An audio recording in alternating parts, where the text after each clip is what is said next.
الحق، اللہ تعالیٰ حق بات کو بیان کرنے سے حیا نہیں کرتے۔ تو غسل کے جو مسائل ہیں ان میں بھی بعض دفعہ کچھ ایسی باتیں آتی ہیں جو بظاہر حیا کے خلاف ہیں، لیکن علم کی ایک بات ہے، سیکھنے اور سکھانے میں حیا اگر کریں گے تو پھر ظاہر ہے ساری زندگی جاہل ہی رہے گا انسان۔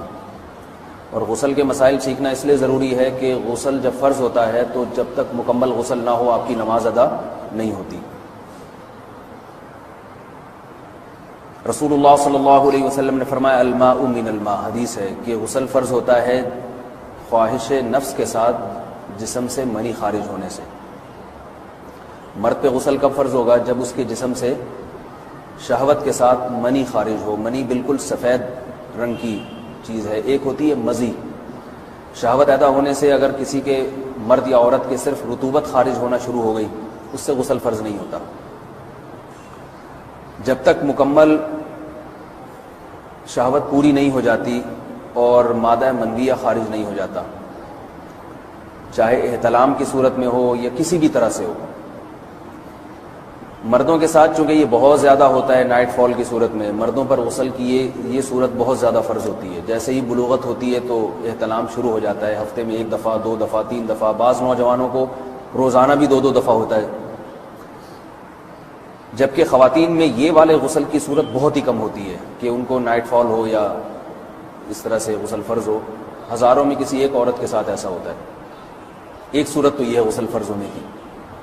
دوسری صورت کیا ہے کہ جب انسان اپنی زوجہ کے ساتھ ملاپ کرے اور انٹرکورس ہو جائے، چاہے اس صورت میں ڈسچارج دونوں میں سے کوئی ہو یا نہ ہو، لیکن دونوں پہ غسل فرض ہو جائے گا، مرد پہ بھی اور عورت پہ بھی۔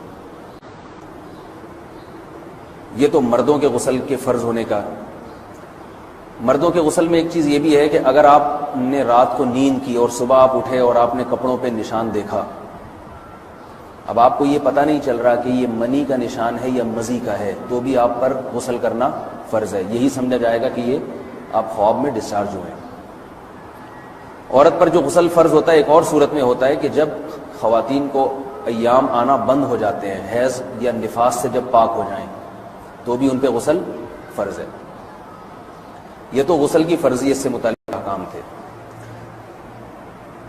کچھ چیزیں ایسی ہیں جن میں غسل سنت ہے، فرض نہیں ہے۔ جمعہ کے دن غسل کرنا رسول اللہ صلی اللہ علیہ وسلم نے بہت زیادہ تاکید کی ہے۔ جو مسلمان ہفتے میں 1 دفعہ بھی نہیں نہاتا، وہ کتنا ہی نیٹ کلین ہو، مگر شریعت کی نظر میں وہ قابل ملامت ہے، اسے تانے دینے چاہیے کہ شرم نہیں آتی ہو مسلمان مگر رہتے ہو بھنگیوں اور چماروں کی طرح۔ ملامت تو اسی کو کہتے ہیں نا۔ اس کی دلیل رسول اللہ صلی اللہ علیہ وسلم نے فرمایا، صحیح حدیث ہے، حق علی کل مسلم ان یغتسل کل اسبوع مرۃ، کہ ہر مسلمان پر لازم ہے کہ وہ ہفتے میں کم از کم 1 مرتبہ غسل کرے۔ ہر مسلمان پر لازم ہے، چاہے اس پہ غسل فرض نہ بھی ہو۔ اور کس دن بہتر ہے؟ جمعہ کے دن۔ نبی صلی اللہ علیہ وسلم نے حکم دیا ہے کہ جمعے کے دن غسل کیا جائے۔ امام احمد ابن حنبل کا مذہب یہ ہے کہ جمعے کے دن غسل کرنا واجب ہے، صرف سنت نہیں ہے بلکہ واجب ہے، لیکن جمہور کا مذہب یہ ہے کہ سنت عمل ہے۔ غیر مسلم جب اسلام قبول کرتا ہے تو اس وقت بھی اس کے لیے غسل کرنا سنت ہے۔ جب ہم مردے کو نہلاتے ہیں تو جو مردے کو نہلائے اس کے لیے بھی خود غسل کرنا افضل ہے، سنت عمل ہے۔ عید کے دن غسل کرنا سنت عمل ہے۔ تو یہ وہ تمام مواقع ہیں جن میں غسل کرنا رسول اللہ صلی اللہ علیہ وسلم کی سنت ہے۔ غسل میں 3 چیزیں فرض ہیں: منہ بھر کے قلی کرنا، ناک میں پانی ڈالنا کہ ناک کی جو نرم جگہ ہے یہ اچھی طرح تر ہو جائے، اور پورے جسم پہ 1 مرتبہ پانی بہا دینا کہ جسم میں بال کے برابر جگہ بھی خشک نہ رہے۔ یہ تو ہے فرض، یعنی یہ کام کسی نے کسی بھی طرح سے کر لیا تو غسل ادا ہو جائے گا، چاہے اس کی نیت غسل کی تھی یا نہیں تھی۔ کوئی آدمی چلتا ہوا جا رہا ہے، پھسل کے تالاب میں گر گیا، پورے غوطے کھا کے باہر نکلا، قلی کر لے اور ناک میں پانی ڈال لے تو غسل اس کا ادا ہو جائے گا۔ البتہ چونکہ نیت نہیں تھی لہذا غسل کا ثواب نہیں ملے گا، ثواب نیت کے بغیر نہیں ملتا انسان کو۔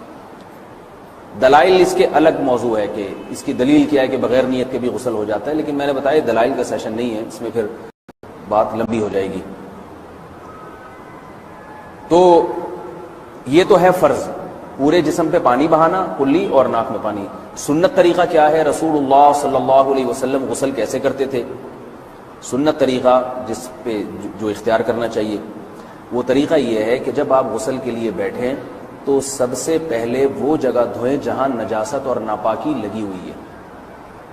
نائٹ فال ہوا، کسی کو احتلام ہوا، تو جہاں جہاں گندگی لگی ہے پہلے اس جگہ کو دھوئیں، استنجا کریں، شرمگاہ کو دھوئیں اچھی طرح، سمجھ رہے ہیں بات کو؟ اس کے بعد ہاتھ دھوئیں اور مکمل وضو کریں جیسے ہم عام حالات میں وضو کرتے ہیں۔ مکمل وضو کرنے کے بعد دائیں کندھے پہ پانی ڈالا، لیفٹ سائڈ پہ پانی ڈالا۔ پہلے زمانے میں تو چلو سے غسل ہوتا تھا، ہاتھ دھو لیے تو اب چلو سے پانی لے کے یہاں ڈالا جا رہا ہے، چلو سے پانی لے کے یہاں ڈالا جا رہا ہے، پورے جسم پہ ملا جا رہا ہے، اور چلو سے پانی لے کے 3 دفعہ سر پہ ڈالا جا رہا ہے۔ تو آج کل چلو ولو تو ہے نہیں، شاور کے نیچے جا کے کھڑے ہو جاتے ہیں، تو اس میں یہ کہ شاور کھولے اس میں کھڑے ہو جائیں، سارے چلو اس میں خود بخود ہی ہو جائیں گے، پورے جسم پہ پانی بہہ جائے گا۔ نبی صلی اللہ علیہ وسلم کے دور میں یہ جدید چیزیں نہیں تھیں، شیمپو اور صابن، تو آپ صلی اللہ علیہ وسلم بیری کے پتوں سے غسل کی ترغیب دیا کرتے تھے۔ بیری کے پتوں کو اگر پانی میں پکایا جائے تو پانی میں میل کچیل صاف کرنے کی صلاحیت بہت بڑھ جاتی ہے۔ ہمارے زمانے میں اس تکلف کی ضرورت نہیں ہے، صابن ملتے ہیں اس سے نہا لے آدمی، نہایا کریں، بہرحال کہنے کا مقصد یہ آپ لوگوں سے۔ تو یہ سنت طریقے سے غسل ہو جائے گا آپ کا، سمجھ رہے ہیں بات کو؟ سب سے پہلے استنجا کیا، اس کے بعد وضو کر لیا، اس کے بعد غسل کر لیا۔ اگر کسی نے غسل میں وضو نہیں کیا اور ویسے ہی پورے جسم پہ پانی بہا دیا تو بھی اس کا وضو خود بخود ہو جائے گا، اس غسل سے وہ نماز پڑھ سکتا ہے۔ کیونکہ بعض لوگ غسل کرنے کے بعد دوبارہ وضو کر رہے ہوتے ہیں، اس کی ضرورت نہیں ہے، کیونکہ جب غسل کرتے ہیں تو وضو والے اعضاء تو خود بخود اس میں دھل جاتے ہیں۔